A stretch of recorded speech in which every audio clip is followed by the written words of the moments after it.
What is up, everybody? This is Lyle with No Hippie Trucking and Transportation Wannabe. I just wanted to come to you with a quick video on what I think is most important when you start getting into this being a trucker type situation. So, anybody that's thinking about getting into this, or some people that are already in it, might be able to benefit at least from this perspective.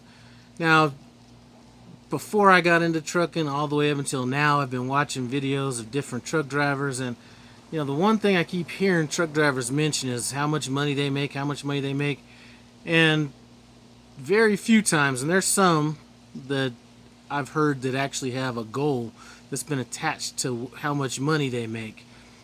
And here's why that's important. I came out of a field where setting goals and all this kind of stuff was extremely important. And while I didn't do the whole write everything down type thing, I can understand how that is important. I just have a general goal that I'm trying to get to, and I put it in the back of my head.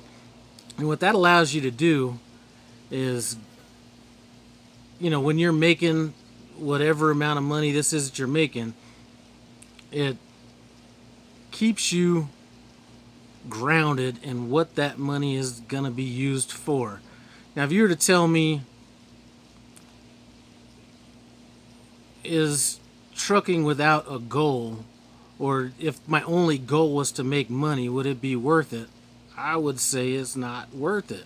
You need to have some kind of a goal attached to it. You need to have a reason that you're going to be away from your family, a reason that you're going to be cooped up in a truck for, this last run I did was a month and a half run. You need to have something beyond, I want to make a whole bunch of money. When people tell me they want to make a whole bunch of money and that's their goal, those are typically the people that I see, whether it was in my past business or even YouTubers I see now that make a good amount of money. As a matter of fact, let's take this out of trucking, because I don't want anybody to think I'm throwing shots or anything like that, because I'm certainly not. But when I was a mortgage banker, I would constantly see people that make over above average incomes, let's say into the hundreds of thousands of dollars, and you start getting down into their finances, and possibly outside of their home, they really don't have any other net worth. They have the nicest cars, they got the nicest clothes, they go out and eat at the nicest restaurants, but they don't have anything that's of tangible net worth. And it's because they never sat down. And you don't even need to sit down. They just never formulated whatever the goal would be. And it doesn't have to be financial. It could be, whatever the goal is. I know what my goal is. And it's to, get set up to shut down all this working and everything within the next 10 years. If I do have a job, and I probably will want to have a job within 10 years, just mainly for, insurance purposes or things like that. But I want to have a job that I want to have. Maybe be a barista or something at Starbucks, or the best job ever is the guy at Costco, like when you pay for all your stuff and you go through the line and he has a little receipt and puts that little mark down there. That's what I want to do. And I'm trying to appropriate my money accordingly. I'm not going to try to spend a whole bunch of money at truck stops, or, going and having the newest cars, or, what I want? I want a car that looks halfway decent, that doesn't break down, that I'm not paying any money on. Me and my wife have 3 cars, and shoot, they're all, but I think my wife's car is a 2013 BMW X5. I have a 2009 Dodge Ram, and then a 2003 BMW. If you added up the value of all those cars, it probably doesn't even equal one brand new car. So, I try to, and I do that because I want that money that would be going towards car payments to go somewhere else.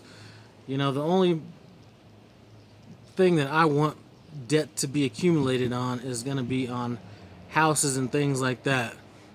And I think not having a goal does 2 things. First of all, I'm not sure that I could do this job without having an end goal. If all I was thinking about, if I didn't have an expiration date on my trucking experience, I'm not sure I could just drive into a black hole and then just say, okay, when it ends, it ends, because that's, for those of you people that, and I don't work out at the gym like I used to, but I used to be pretty serious about working out. And if you've ever worked out with somebody else and they were the ones that were kind of running it, and you didn't know when the last set was going to be, it was always harder on you not knowing when the end was going to be than if you controlled when that end was going to be. And that's one thing that I'm going to encourage people to do, getting into trucking, at least have some kind of goal. And if you're already in trucking, same thing, have a goal as far as that goes. And it has to be more than just I want to make a bunch of money. I mean, that's not a goal. That's actually I forget the word I was trying to think of. Making a lot of money, I guess, is a product of your job. It's not a goal. So I don't know why I thought about that right now. My goal right now should be to cook this mole-inspired shredded chicken in the slow cooker that I have set up for my cooking channel. But that's a more immediate goal. And just one more thing. I know I'm rambling on, and I don't have enough YouTube clout to just ramble on like some people. Maybe I'll get there on this trucking channel, but this was told to me by my dad when I was probably 10. And he said, he was trying to talk to me about looking ahead in life and things like that. And he said, you know what? This homeless guy in the street is looking as far ahead as the next meal or the next person giving him money. Rich people that have serious net wealth are looking generations down the line. The further down the road you look, the better you are in life in general. I'm sure there's some anomaly somewhere in there, but I've tried to kind of live my life by that and a few other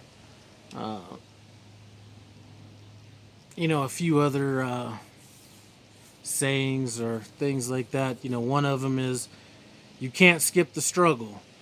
So that's one of the reasons I'm embracing this whole being a trainee even longer than I should, because I do feel like you need to put in your dues on just about anything you're doing. So that's why I'm not really trying to jump off the trainer. So that's one. Another one that one of my friends gave me that has a cooking channel by the name of Everyday Barbecue. He said, we were talking about different situations, and he told me, a drowning man can't save a drowning man. And I see a lot of times, that doesn't really apply towards trucking all that much, but definitely one to keep in the back of your mind, sort of along the same lines of if you're in an airplane and the mask drops down, put the mask on you before you put it on somebody else. So that's another one that I kind of live by. And then it's greater later. So I'd rather suffer now, not suffer, but I would rather have less now for more down the road. There's a lot of different things that, I think that I live fairly well and everything like that, but, a lot of people, let's not even talk about where I'm at now. When I first bought my first house, I think the first house I bought was $115,000, and I was actually qualified to buy something around $180,000. And I went ahead and just bought the $115,000 house, which did two things. When I went to go buy my next house, I was able to keep that house and use that as an investment property, and then actually buy the next house, which I could have qualified for more at that, but I didn't. Just live below your means, set some goals, I know I'm not able to give no trucker advice, but maybe I can give something a little bit more substantial to those people that are getting into trucking or possibly are truckers. Well, on the next episode of No Hippie Trucking and Transportation Wannabe, I will be showing you how to slide the tandems and replace your glad hand seals. Just joking, you're probably never going to get that stuff from me. Anyway, I'm going to enjoy these last few days I have at home. I hope you do the same, and I'll check you out later.